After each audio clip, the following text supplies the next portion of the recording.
Sam tells her therapist that she got trust issues. And I'm just saying, like, apparently not.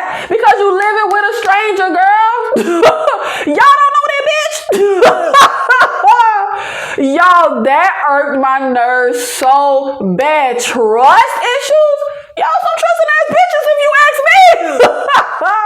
Hello, beautiful people. Welcome back to my channel. In this video, I will be reviewing Scream 6, the new installment in the iconic franchise. If you haven't, make sure you check out my Scream series to hear my thoughts on Scream 1 through 5. Now, Scream 6 picks up 1 year later and we see Sam, Tara, Mindy, and Chad in New York City, the latter three in college. Overall, I enjoyed moments from this movie, but I have a lot of issues with Scream 6. For me, I'm not very invested in these characters at all. Like I said in my Scream 5 review, I have seen people say that they like the core 4 more than the original 3. And I literally feel like, what planet am I on?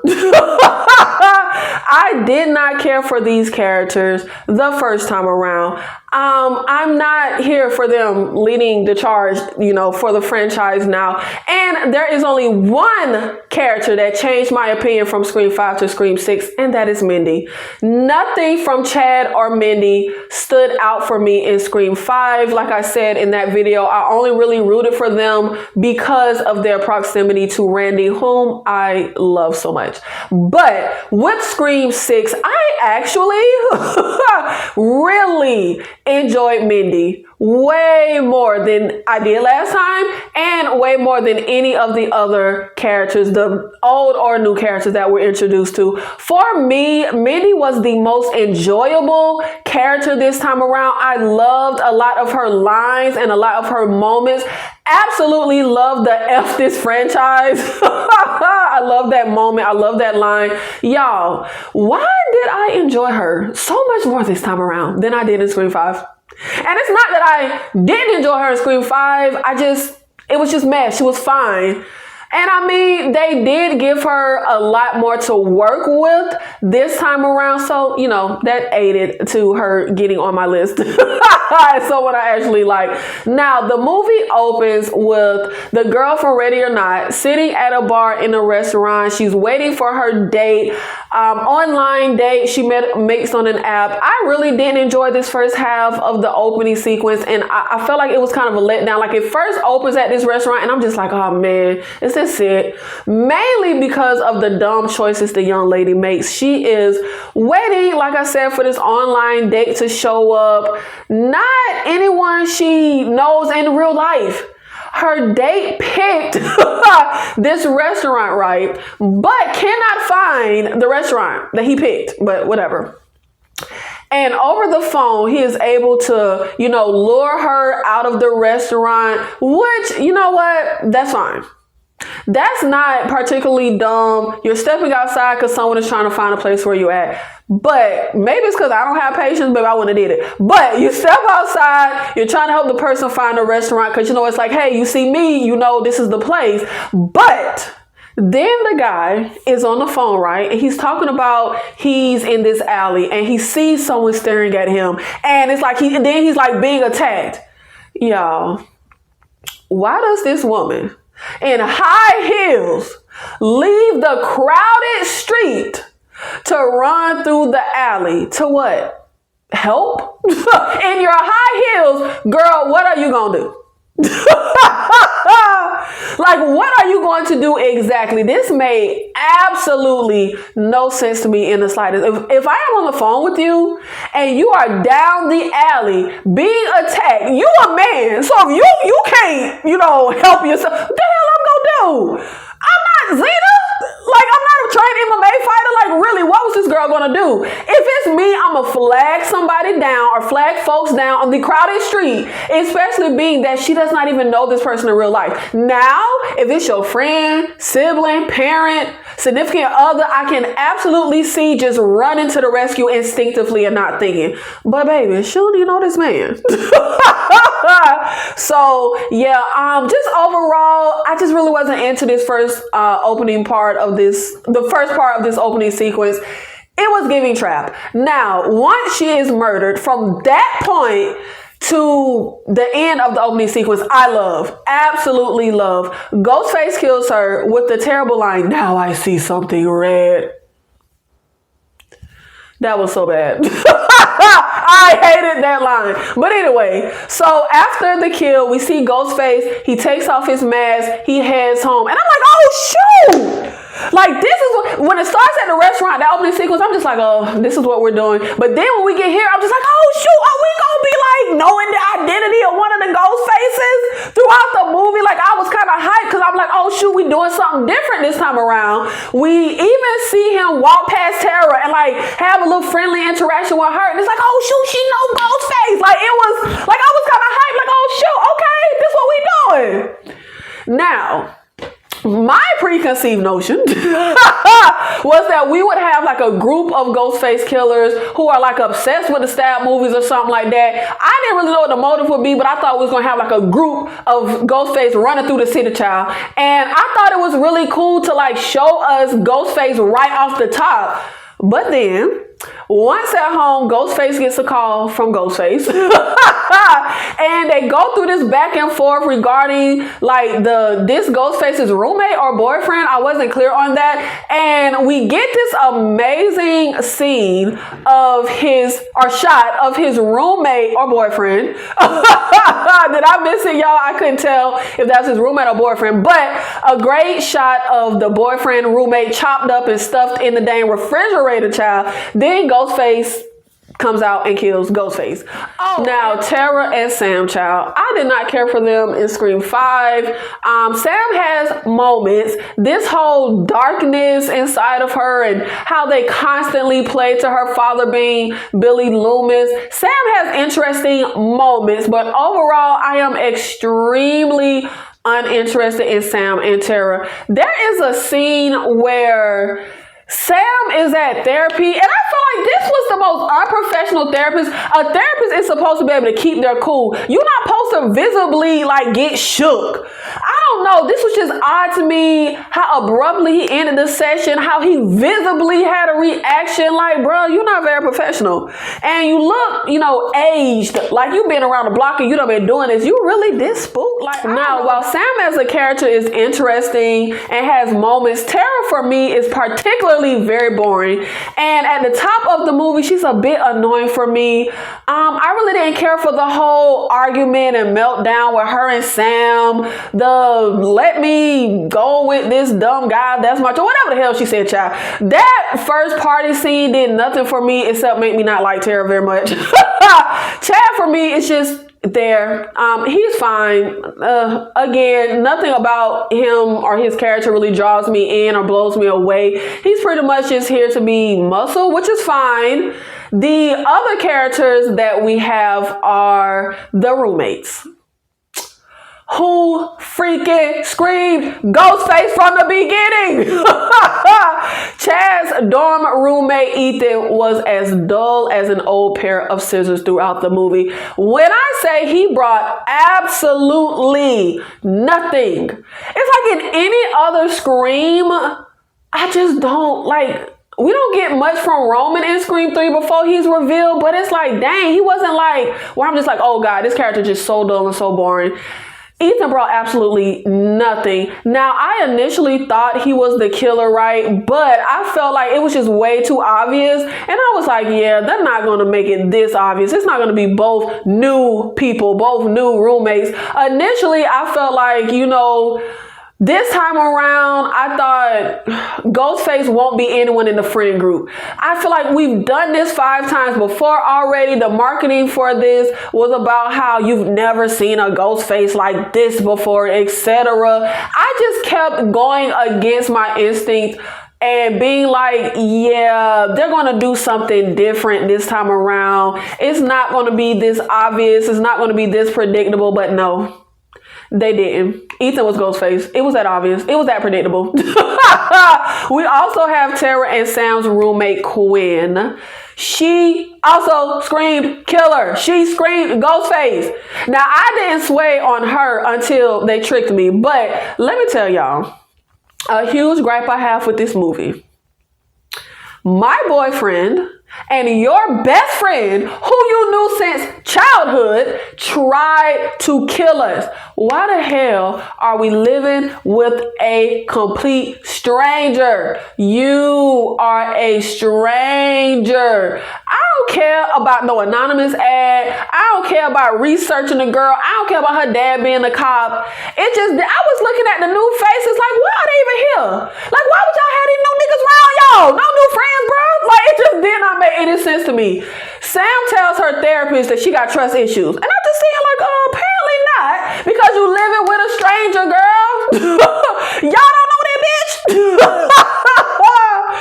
Y'all, that irked my nerves so bad. Trust issues? Y'all some trusting ass bitches if you ask me. Tara irked my nerves for 90% of the movie. The bratty attitude, the bickering with Sam, and then, like, even after it is revealed that the guy she was friendly with, the first Ghostface, when it's revealed that he was Ghostface and had stabbed memorabilia and killed someone and likely was planning to kill you, Tara still has like a pissy attitude with her sister. With her sister being overprotective, which I don't buy.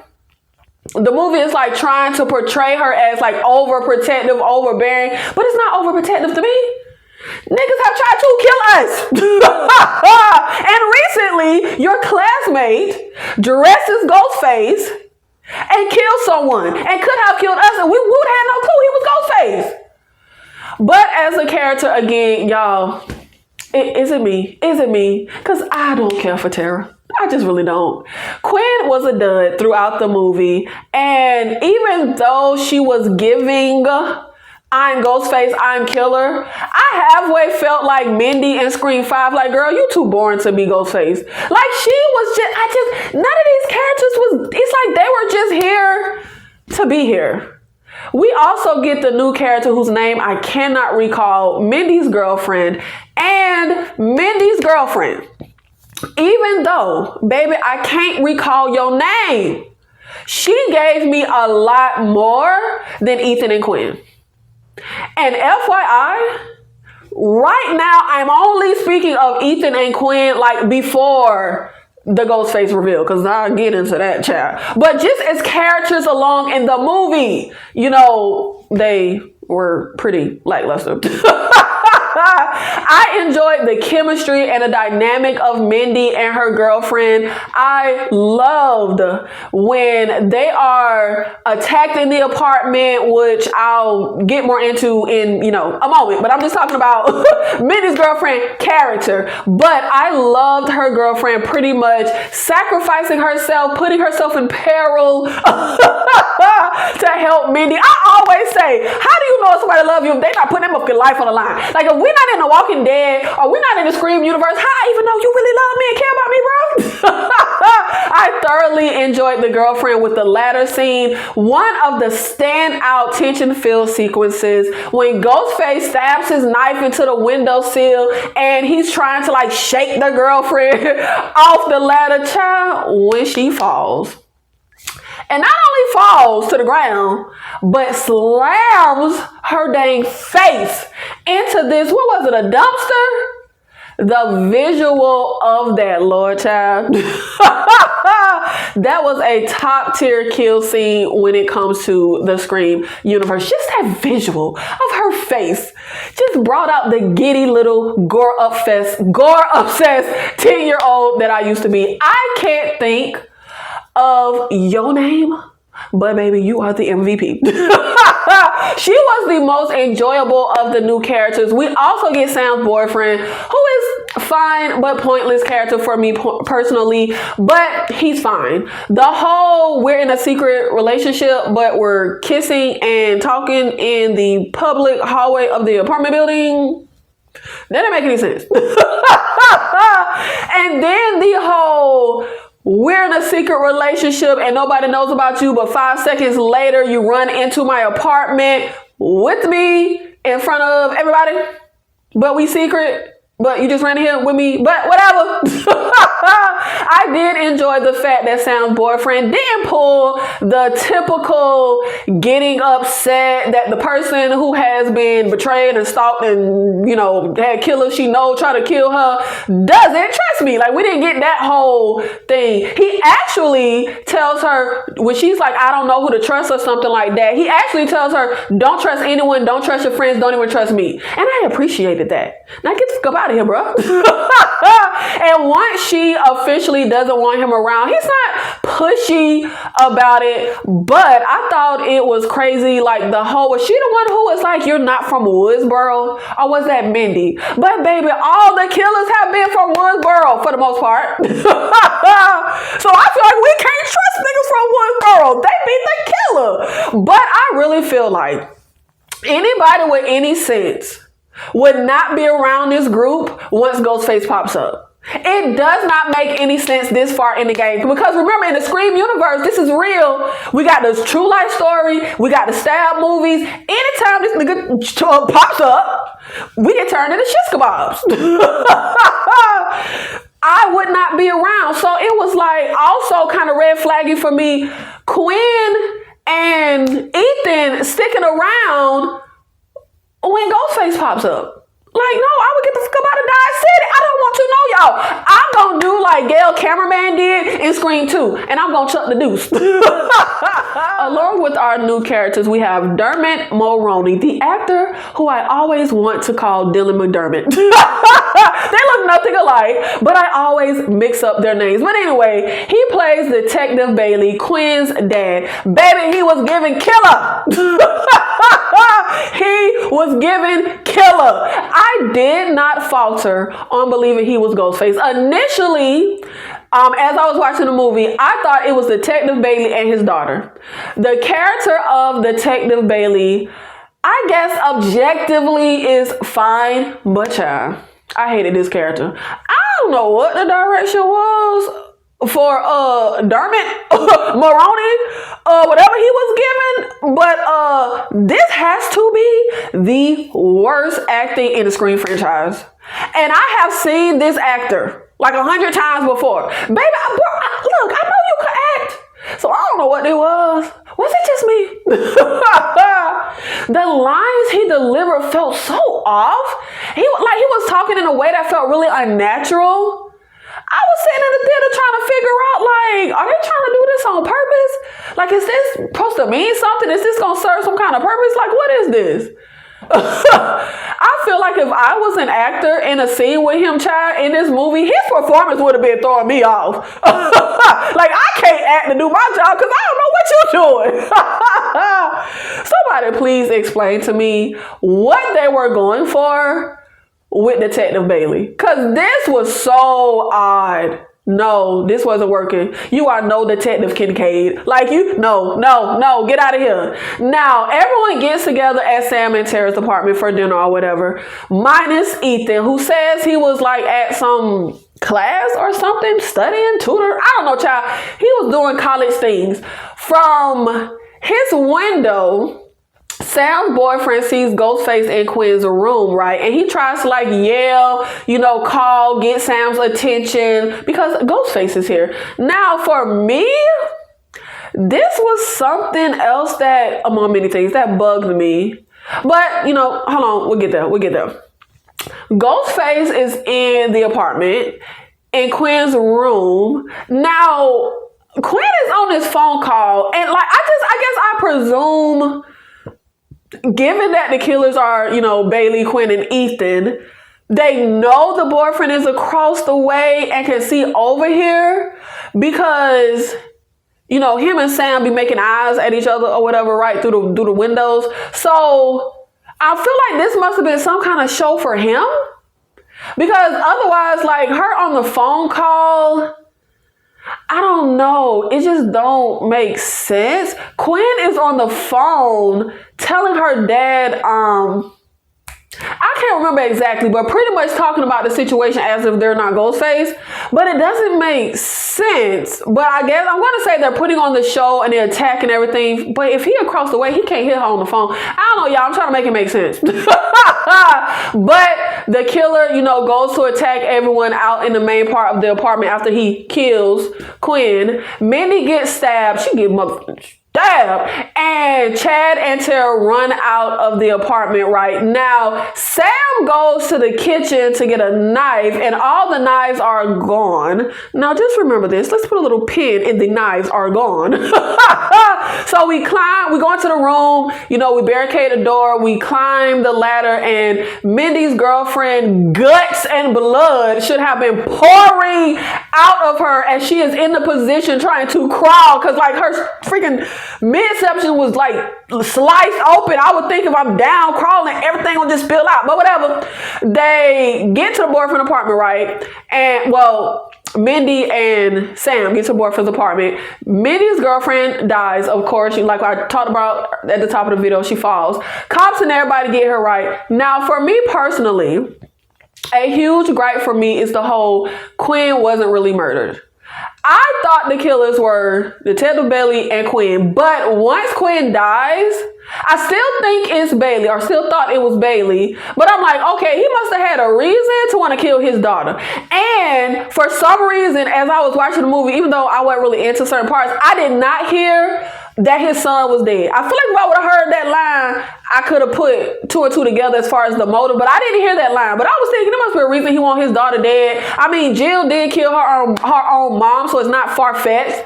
But for me, I feel like this was like a really cheap trick to pull. As a writer, all your killers are glaringly obvious, and instead of being better about the identities, you pretend one is murdered. And it wasn't like a fake out death where the audience can be like, oh, well, maybe they weren't dead. No, she was stabbed to death and paramedics pulled her dead body out.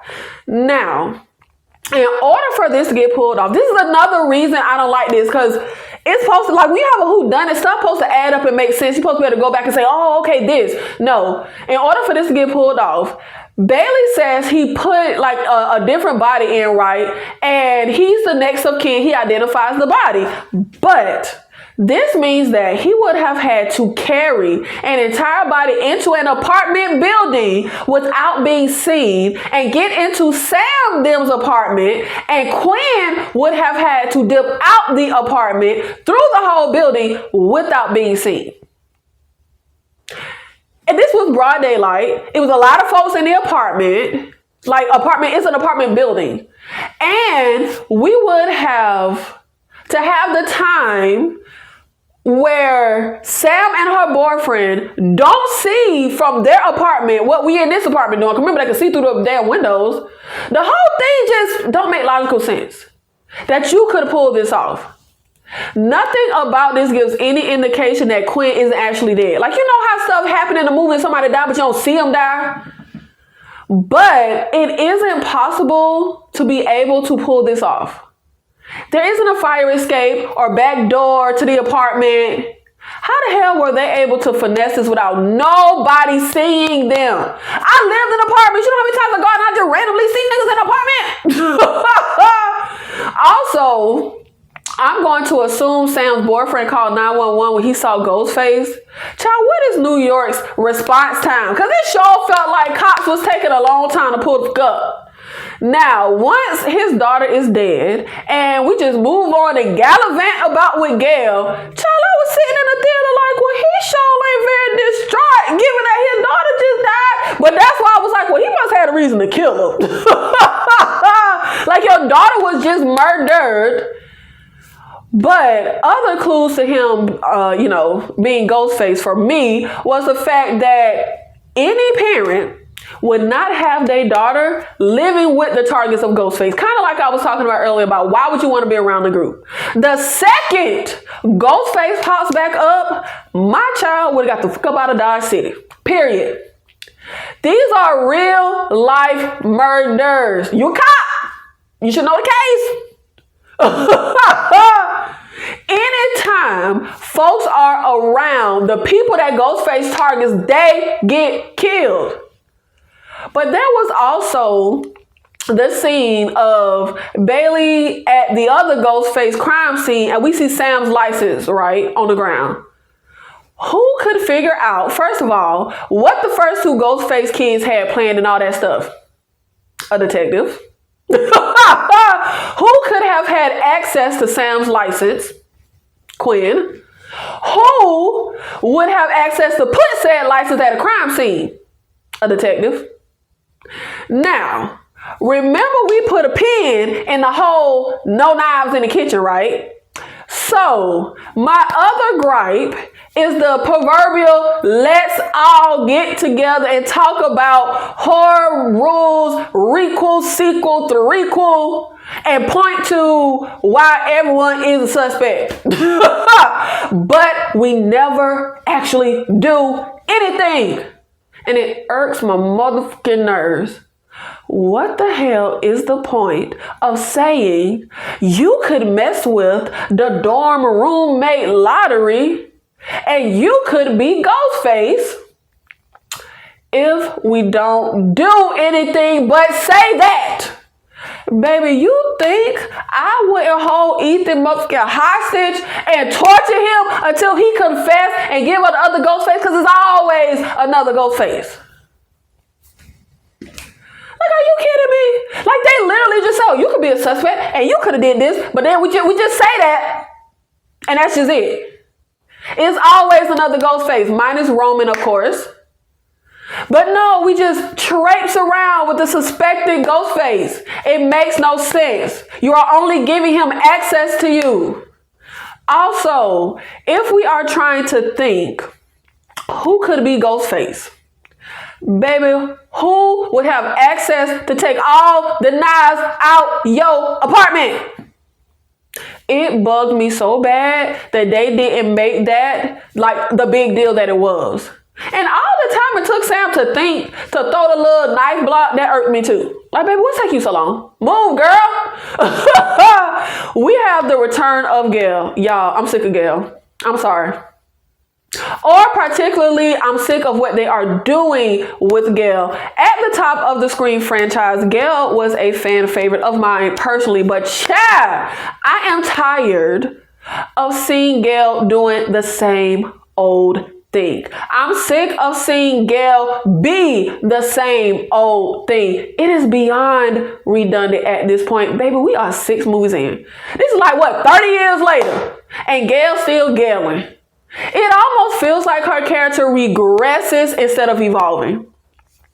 I have no clue why they thought it was a great idea to recreate the same Gale Sydney dynamic with Gale, Sam, and Tara. Likely because they were really going for Scream 2 vibes. They were leaning heavy on Scream 2. But again, it feels like Gale is regressing. So that makes it unenjoyable for me personally. Gale gets with everyone after Quinn is murdered, right? And Gale ends up telling us, giving us information that she discovered the stab obsessed layer of the dead Ghostface, right? And Gale constantly makes reference throughout the Scream universe and here in this movie of her investigative skills, which she mentions here in this movie. Gale is all about her investigative skills. And I keep harping on that because she wrote a book on the Scream 5 murders. But when she meets Detective Bailey, she has no idea that Richie's father is Detective Bailey. One of the killers from the crime she wrote a book on. Now they give us a plausible reason why she did not recognize Mrs. Loomis. Now, we have all of the Woodsboro murder memorabilia stuff that should be in evidence, which Kirby says, oh, cops like money. You know, they sell stuff, which happens in real life. Okay, whatever. But every single solitary knife, mask, the damn TV from Stu's house that he was killed with, you mean to tell me on a cop's salary, Bailey could afford all this ish? Baby ain't lose one bid. Richie was obsessed with this stuff and we just was able to get all this. Too much, way too much with this story just isn't logical. And speaking of ish that ain't logical, when Detective Bailey tells Sam to come to the precinct instead of sending a squad car. Her and Tara get attacked by Ghostface on the street and run into a corner store, right? And they run in and they like yell and call the police. Child, why one of the Patriots was like, wait your turn or something idiotic like that. But anyway, good scene, but the store owner tells Sam and Tara to get out the back door, right? But the back door is locked. And the store owner has the keys clipped to his waist, right? The cops bust in, store owner is dead, and somehow Ghostface is able to get the keys off the dead shop owner, figure out which key goes to the back door, unlock the back door, and get out in like 3 seconds. There were just too many moments of me sitting in that theater like, this don't make no sense. And like stuff like that scene in the corner store where he dips out the back, I could forgive. If it weren't so many, this don't make sense, this don't make sense, this don't make sense, this don't make sense. But back to speaking of Kirby, Hayden Panettiere returns as Kirby, a fan favorite it seems for everyone except me. Which I won't rehash my screen for thoughts on Kirby. For me personally, I do not like for movies to bring a character back from the dead if you do not do it at the end of the movie in which they died. Like they did with Dewey. However, her death wasn't something, implausible to come back from. So, not a huge gripe. It's whatever. We saw Kirby stab in Scream 4, but we don't actually see her die or get like mortally wounded. She was stabbed, I want to say 1 time. So, whatever. I'll buy it. Not a big deal. This time around, Kirby is an FBI agent. Obviously, this is years later. She's no longer a teen. I think they said she's 30. Now, while I didn't care for Kirby the first time around, I actually really enjoyed her here, and I really enjoyed how they utilized her character this time around. I even like how they use her as like a red herring. With the whole Kirby has been unhinged, the FBI let her go, or whatever Bailey, said. And I even was like spinning the movie being like looking at her suspect, like why she don't have a partner? Because I ain't never seen them folks on Criminal Minds go anywhere to investigate anything without a partner. I loved how Hayden Panettiere plays Kirby here. I feel like you can just sense the change in her character behind what happened to her in high school. Just that Kirby that she was then versus the Kirby that she is now. It wasn't over the top or played up. I feel like it was done really well. There was just an air of kind of almost darkness to her. It just felt like, okay, this woman has been through some ish.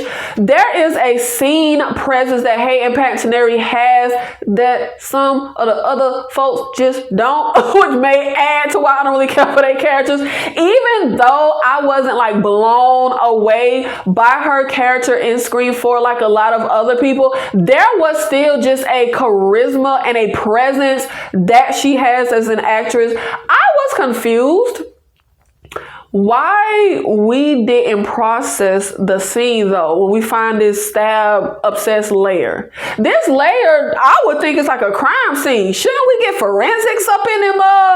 Shouldn't we be getting fingerprints, see who all was in this motherfucking club?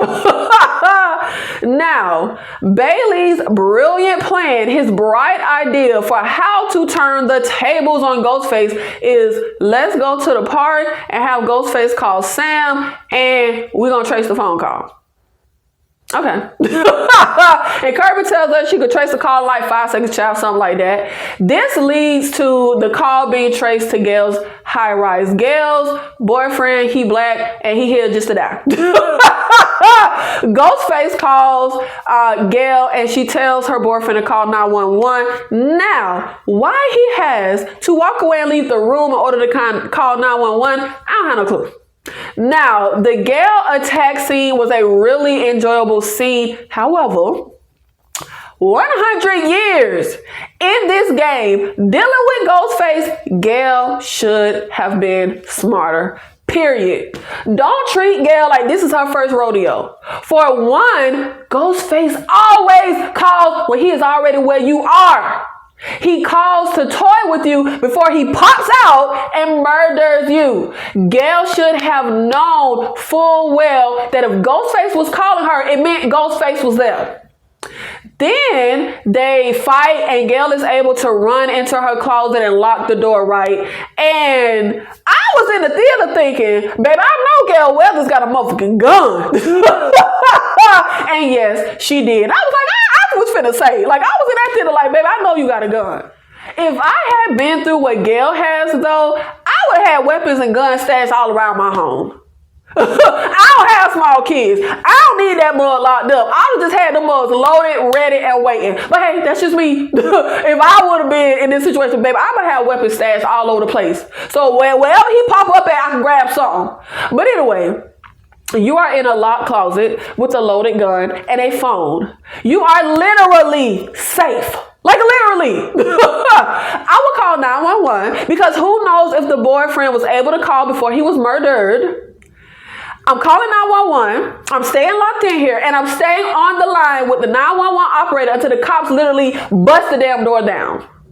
No way in the world am I leaving the safety of where I am and the advantage that I have where I'm at, with there being only one way in, and I got the gun pointed at it, to go out into the open apartment where one, Ghostface could pop up on me from numerous places. But Gail does. She goes searching for Ghostface and discovers Ghostface is in this other closet out somewhere. She shoots through the door, and even though Ghostface tells her that Ghostface is wearing a bulletproof vest, which, why? That kind of irked me. I don't know. Like, why you just happen to have no other Ghostface be having a bulletproof vest, but conveniently they wear a bulletproof vest when they just so happen to need to wear a bulletproof vest, whatever the hell. Now, he's wearing a bulletproof vest. You shooting. You don't know where you shot him at. When I tell you, Ghostface would have had to burn that damn closet to get me out, first of all. Like, he would have had to, like, do something to force me out. For Gail to just willingly leave safety and go look for Ghostface irked me. And then for you to shoot through a door, know he got a bulletproof vest, that didn't make no sense. Gail is smarter than that, or should be smarter than that.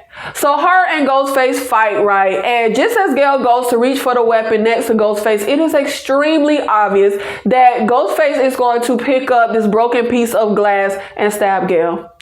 And that is exactly what he does. But I did enjoy the scene. I did. It was enjoyable. But Sam and Tara pop up before Ghostface can finish Gail off. But Sam saying, I should have known that Ghostface would come after you, Gail. I'm saying, like, no. Gail should have known Ghostface would come after her. Gail is the one done been through this time and time again. So Kirby decides to set a trap at the theater with all the memorabilia and create a kill box for Ghostface. Now, the core four, along with Ethan tagging along, decide it is a good idea to take a train instead of a cab. Wouldn't we be safer in a cab? Anyway, look, filmmakers, just a little tidbit. When your characters are texting, put that ish on the screen. I ain't got the eyesight to be trying to squint and read the goddamn, like, cell phone screen in the movie. Come on, y'all, that's too much. So I don't really know what Mindy and her brother was texting, but they were texting, and he, I don't know what was happening because I couldn't read. But Mindy and Ethan are separated from Tara, Sam, and Chad, and they end up getting on a separate train. She texts something to her brother. He tells the other one she on another train. But this is also what I was saying about why have your suspected killer with you. Now you're on the train with your suspected Ghostface child. But anyway, I absolutely loved this Mindy train scene. Now, I typically get annoyed with the typical lights going on and off in horror movies, but I really like to hear. I love the Ghostface, you know, when he's on the train and we keep seeing shots of him. And one in particular, when he's looking at Mindy and like the light come on his head and Ghostface's head is kind of tilted. I just really, really love this. Though I kept thinking if the mask don't look old, then it ain't y'all's Ghostface, because you know it was Halloween in the movie, so a lot of people were in costume. It was more illogical stuff. If you standing on a train, just like Mindy was standing looking around, you mean to tell me nobody sees her get stabbed and attacked? When I'm someplace, you just be, you know, you just standing there, you just looking. Then there is a woman right next to Mindy when she gets stabbed, and I mean right next to her, and the lady is sleeping on the New York train. No way. On the train, you gonna have your guard up, like folks could be getting robbed, attacked, assaulted, etc. There is no way you on the train sleep, especially as a woman. I could have sworn that was a woman next to her. I don't know. I didn't buy the train scene, but it was a really good scene. Now, Chad, Tara, and Sam get to the theater, and baby, when I tell you, Chad sure wasn't concerned enough for me for his twin. I'd have been on edge. I'd have been worried about my twin, like when is she gonna get here, especially given the fact that she is with the suspected Ghostface killer, because him and his sister was suspicious of Ethan. Now, there's a lot that I don't like about this movie, but there were bright moments. But yeah, the one thing y'all know I always talk about in my movies is that third act climactic ending sequence. When I tell you, they took all the wind out of my sails with this. I cannot recall what Sam was doing, but Chad and Tara are kissing, which their whole love connection just annoyed me. I was just like, whatever, child. Baby, how in the world does Ghostface come up behind Tara, who is teeny tiny itty bitty, and stab her in the back with Chad not noticing Ghostface coming up behind? Okay, whatever. Yet another gripe that I have with this movie, which falls in line with the implausible events, all the implausible events, how the characters, specifically the core four, get stabbed and gutted, and it's pretty much like they just run around getting a bunch of paper cuts. They are impenetrable to any like real death, hurt. Tara gets stabbed in the back, shoulder, and stomach, if I recall correctly. Now, even though I don't care for the third act, I do enjoy Chad's attack sequence. Tara and Sam are together, and Chad tells them to run. He's fighting Ghostface, and two Ghostface pop up to attack him. Baby, they was stabbing him like together in sync, like synchronized swimmers, child. And I actually enjoyed the whole, like, it was something where the two ghost faces like pulled a knife and like swiped the blood off in unison. I was like, okay, that was kind of cool. Child, let me tell you, Chad should have been dead, period. Dead. Not only is he stabbed like 100 times, but he lays there bleeding out while Tara and Sam have to fight for their life. There is also a scene that irked me. A scene at the very, very end when everything is over, where Tara and Sam are just sitting, chatting, shooting the breeze, while baby Kirby and Chad is bleeding out. I'm just like, okay. But anyway, our brilliant writer has Bailey call and tell the sisters the info about Kirby not being with the FBI any longer, so that once Kirby comes in, they can not trust her and give Ghostface the chance to take Kirby out. And this is exactly what happens. When this is revealed, Bailey shows up as Ghostface, and Quinn and Ethan show up as Ghostface. They are the father and siblings of Richie. I have so many issues with this. For one, the actors just weren't believable. Okay, that's one. Also, we didn't need to connect this Ghostface to Richie. We did not need to do that. He wasn't that interesting of a character in the first place to have to tie anything back to him. Let's just forget Richie. Leave him what he was.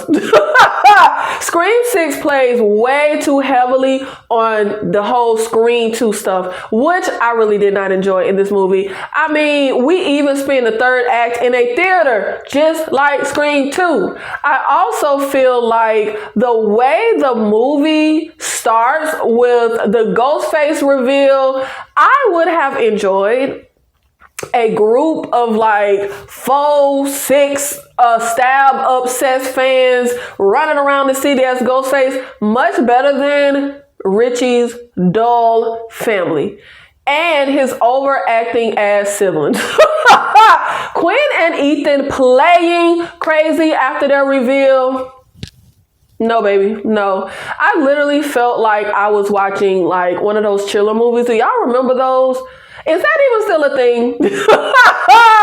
Or those terrible, low-budget, no-name horror movies that I used to get from Blockbuster growing up? It just felt bad. Nobody sold it. Nobody. Now, while I don't care for horror movie talk at the top of the film or during Mindy's suspect scene, threequel, crequel, requel. I do enjoy the social commentary in this movie. And at this point in the franchise, I would honestly be happy if Scream moved to social commentary and away from the horror movie commentary. I would like that a lot better. I like the commentary in Scream 5, the social commentary, even the commentary in Scream 4, which I didn't buy as the motive. But hey, one big thing in Scream 6 is the fact that online, folks have run with this conspiracy theory that Sam is actually the killer and she framed Richie, right? Turns out his family, they're the ones that started that rumor. And they speak on how easy that is, that it's not enough to kill someone, you gotta assassinate their character. But if I think someone is a psycho killer, murdered all their friends, murdered the sheriff, why would I throw a drink at them? That scene after the frat party irked me so bad. Wouldn't you be scared of a psycho killer? Not throw a drink at him, whatever. She needed to be murdered just for being stupid. But anyway, Bailey, no Mrs. Loomis. He is no Debbie Salt. And this reveal is just not as fun or believable. And it actually feels really generic here. But what also annoyed me was Detective Bailey. He kept trying to get Sam to put on a Ghostface mask because their big plan is to frame Sam. But why am I wasting time trying to tell Sam over and over again to put the mask on when I can just kill her and put the mask on her once she's dead? When Sam and Tara crawl up this thing and Tara is hanging and Tara is hanging and Ethan is like jumping up trying to stab at her legs, Sam's arms and hands are bloody. So Tara is slipping, but you can clearly see a ledge, rails. Why Tara doesn't grab those instead of her sister's slippery arm, I have no idea. And there's like a gun right next to Sam. And I'm just like, little sister, grab the rail. Let me get this gun. Why Ethan clearly sees Sam hand Tara a knife, like clearly and slowly hand her the knife. Why he isn't aware of it when Tara drops down and stabs him in the face, I have no idea. Why, after killing both his kids, does Detective Bailey run at Sam with a loaded gun instead of shooting her? I have no idea. And I don't buy he was out of bullets, because why was he holding the gun, like aiming, running at her? Now, once Sam is able to knock Detective Bailey out, instead of finishing him off, or at the very least, taking his weapon, she decides it is a better idea to run off, put on a ghost face mask, put on a ghost face robe, so that when he wakes up, she can taunt him over the phone. Okay, whatever. When Ethan comes back to life, as the killers do, and we have Kirby kill him with the TV, same way, Stu Macher died. While I enjoyed I saw that in a horror movie once line, I didn't care for this kill. Most of the callbacks in the recent Scream movies are well done, in my humble opinion. Enjoyable, like kind of paying homage, but I really hated them in Scream 6. I'm not gonna lie, like it wasn't not one that I actually enjoyed. I'm not sure if it's just oversaturated here or what, because I don't know. It just all felt way too familiar. It felt just rehashed. It just feels like we've been here. We've done this. We've already seen this. I just feel like this far into the franchise, let's do something different. The same motive as Mrs. Loomis, college, the Gale slap. Now, there are some good moments. I love the who gives a fuck about movies. I enjoyed them playing Dewey's theme music when I think it was Gale talking to Sam. I want to say that's when they played it during that conversation. I liked how they explained Sydney not being here. I feel like you definitely have to mention her absence. They didn't spend too much time on it. It was good. I didn't understand Gale saying, tell Sid he didn't get me. I was so puzzled on that. I'm like, girl, he got you. Like, what? Y'all, what am I missing? He got her. How come Tara isn't famous like Sydney was, especially in the age of social media? When Sydney was at college, once Ghostface returns, the press is like all over Sydney. She's getting these prank calls. Why nobody had any weapons? When I tell y'all, that irked me so bad. At the top of the movie, Sam has a taser at the frat party, and she's concerned about Tara carrying a weapon. But once Ghostface is actively stalking us, nobody has a damn weapon. We keep just traipsing around with no weapon, baby. Sam, where was your taser? That, when I tell y'all that bugs me in general with horror movies, when somebody's actively trying to kill you and we just keep running off with no type of weapon. Mindy running up to the theater after her attack. Chad being able to motherfreaking kiss Tara, just kissing after his attack. Baby, if they gonna be alive, they need to at least be in like the ICU. Like, this made no sense. Now, I saw this true crime series where this lady was attacked by her abusive boyfriend or husband. He stabbed her like 23 times. He ran her over with her car. She survived. This was real life. So yeah, you can survive a brutal attack against all odds. But having the entire core force survive after the attacks of Mindy, Chad, Tara, ain't nobody, we could just kiss and run up to the theater. No, baby. No. How you running around after attacks like that? And this is another issue I have with this movie. They played it too safe. Speaking of the core force surviving, child, for me, they should have killed Tara. That raises the stakes. They should have killed Chad.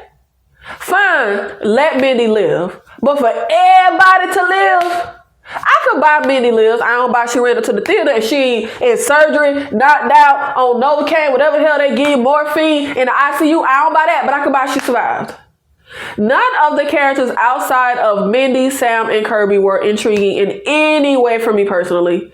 I could definitely feel the lack of Dewey and Sydney, and that could just be my experience with the movie because I'm not a fan of the core four. I do like the contrast of Sydney versus Sam, but Sam isn't as relatable. She's not as badass. I don't know. I mean, it's unfair to compare because for me, Sydney is the second greatest final girl of all time. So I won't even compare. But as our final survivors, I'm not feeling it. I'm not feeling it. The killers were duds. They were nerds, and not like in the good way, like in the bad way. You have to suspend way too much logic for this movie. How in the world could a cop's son be a serial killer and it not be all over social media? They teased Ghostface finally winning with Sam's speech when she, talks like she's ready to give up, and I would have preferred that. I really need y'all, Scream folk, to go there. The filmmakers, the writers, take a risk. Let Ghostface freaking win, but a worthy Ghostface. This was supposed to be the most brutal Ghostface. The one that was finally different after all the Ghostface that say they the different Ghostface. This was supposed to be the Ghostface that was different. The body count wasn't higher. And actually, I feel like these are the most incompetent Ghostface killers.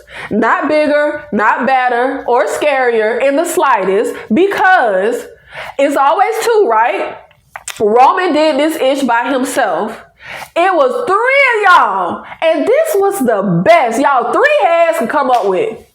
When y'all put y'all little peasy heads together, this the best y'all got. Me and my mama got real bad memory. I mean terrible. Like, it's unbelievable how bad our memory is. And anytime we be trying hard to remember something, I be like, look, our 2 brains make 1 brain. So hopefully we can remember. Well, baby, they 3 brains. As Ghostface made a half a brain. Because really, it was 3 of y'all. And this was the best y'all could do. This was the best that the, baddest Ghostface we've seen could do. No, this was terrible. I need them to not play it safe. I need them to come in and really give us something different with Ghostface. Stick to the Scream formula. That's fine. This far in the game, we need a new stick. Dude, come on, give me something with Ghostface. Let Ghostface win. I said let Jill win. Like, let Ghostface win. Overall, this was a decent movie, but all the illogical stuff and how unenjoyable the bulk of the characters were for me and how god awful the third act was, I am going to have to give Scream 6 a solid 4 out of 10. I'm sorry. I know. I'm going to play it by myself. I know this. With this one, I know folks been raving about Scream 6. I don't know. I just did not have a very enjoyable experience with it. When it first started, I feel like I was watching a teen drama. Tara and her sister just fussing. I don't know. That really irked me. I was just like, child, I'm not into this. I feel like I'm not very into this new direction with the core 4. It's not that I'm opposed to the franchise moving on from Sidney and crew. That's fine. But I just do not like these core 4 characters enough for them to carry the franchise now. I would actually enjoy a Scream 7, if Tara and Chad die, Sam is Ghostface, and they reveal it from the top of the movie, and I don't know, maybe they don't have to reveal it at the top of the movie. Keep the mystery. But she's Ghostface, but she ends up being our final girl, but she's also the villain. Like, I feel like I would love that. And then come back with Scream 8, and Mindy puts everything together and figures out that Sam is actually Ghostface and takes her down. And then Mindy becomes our new Scream final girl. I don't know. And she can carry the franchise. I don't know. That's my idea. I'm on an isolated island by myself with this one. I already know. Let me know in the comments, what was your experience with Scream 6? I'm pretty sure I can already guess. It was probably an amazing experience. People are saying this is their favorite Scream sequel. I don't know. I'm going to watch it again when it's available for streaming. Maybe I'll have a different experience, but I did not have a very good theatrical experience. If you are the one other person on planet Earth that didn't enjoy this, let me know in the comments. But I am genuinely intrigued and curious why this movie worked for every single person except for me. I'll see you in the next one. Thank you.